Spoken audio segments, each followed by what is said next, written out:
While Afghans are trying to flee their homes as the Taliban consolidates power, veterans of the war are reacting to the group's takeover tonight. Lieutenant General Richard Newton served in the Air Force for more than 34 years. And throughout his career, he visited troops in Afghanistan multiple times, including at Bagram Airfield. And he's joining us tonight from his home in Jupiter, Florida. Lieutenant General Newton, we appreciate your time and your service. Thank you. Good evening, Marnie. I'd like to begin with something that you have said. You describe what is happening to the Afghan people as a debacle that is unnecessary. Explain why. Well, obviously, and we've heard lots of commentators over the last couple of days, this has been gut-wrenching, frustrating, and really unnecessary in so many ways. It's a catastrophe, certainly on the U.S. side, but also for the Afghan people as well.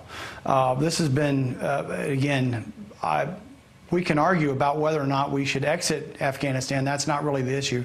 It's how we've exited. It's how we literally left them, literally pulled the plug on them, and you've seen the collapse of the military and the government and so forth. So a lot of that is on us.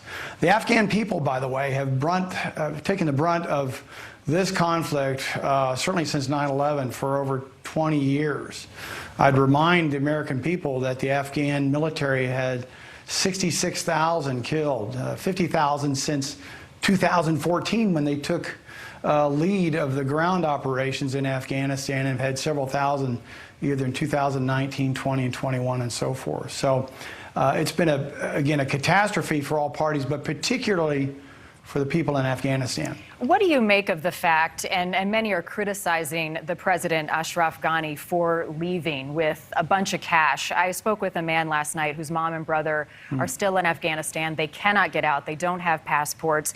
He called the president weak. He said he's a traitor. He left the country in the middle of the night with hands full of cash. He betrayed our country. So while the U.S. did withdraw, that plan was made clear for a long time. You have an Afghan president who left in the middle of the night and abandoned everyone. So what role does that play in all of this?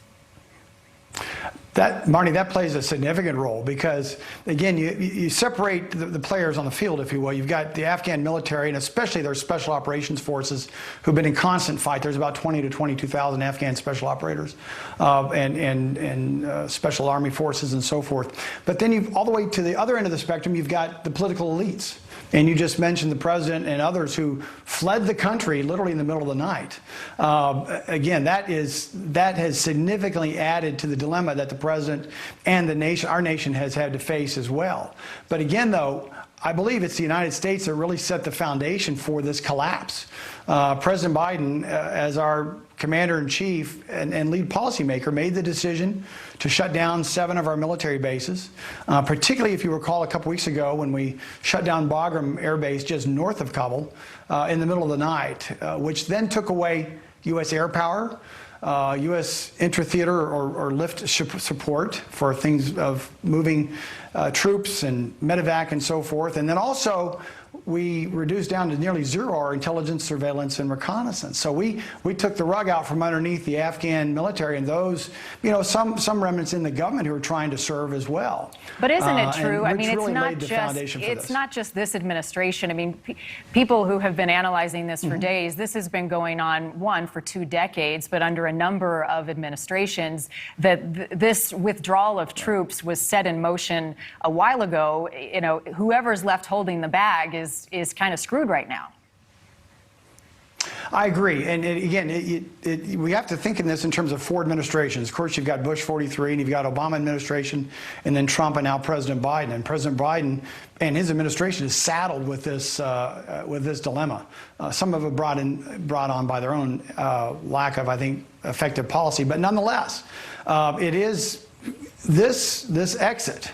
Or this transition, if you will, really started with the Trump administration, particularly back in the February 2020 agreement between the United States and the Taliban, which I believe was somewhat strategically flawed.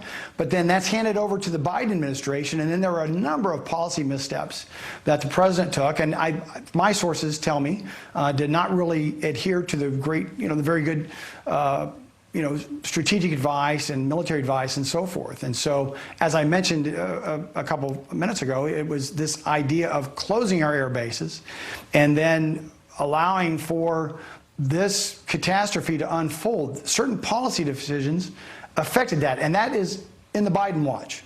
But you're right, there is connective tissue to the Trump administration, to the Obama administration, even back to the Bush administration. They're giving me the wrap, but I've got one more question for you real quickly, if we could. Sure. Militarily, given all of your experience, what are the immediate next steps that the U.S. military and the international community need to take to help resolve this at this point? Well, the immediate steps right now are to secure or keep secured the airfield at Kabul International. Secondly is to make sure that we have a very strong ring of perimeter defense, which entails miles of perimeter around the airport itself. And then we've got to make sure those corridors where we can have both, by the way, there's 15,000 or so American citizens still out in Afghanistan, but also the Afghan civilians who have earned, special immigration visas and so forth. We've got to be able to make sure that their safety is paramount, but also that they have access to the airport from wherever they may be coming from. This is not going to be a short-term, I believe, duration of a mission. This is going to be more of a short to mid-long, perhaps even a long-term, to make sure. And it's going to be very dicey with the Taliban in control around Kabul International. General Frank McKenzie, the commander of U.S. Central Command, is boots on the ground. He's commanding those 6,000 forces there, U.S. forces. But, what I hope is he doesn't get a fight on his hand, that he is able to maintain some stability. But first and foremost, protect the airfield, protect American lives, get them out of there, and then we're going to have a whole lot of discussion in terms of and we can talk later on this at another time, the geopolitical consequences of all this. Well, we'll definitely have you back. Lieutenant General Richard Newton, appreciate your time tonight and also, as always, your service.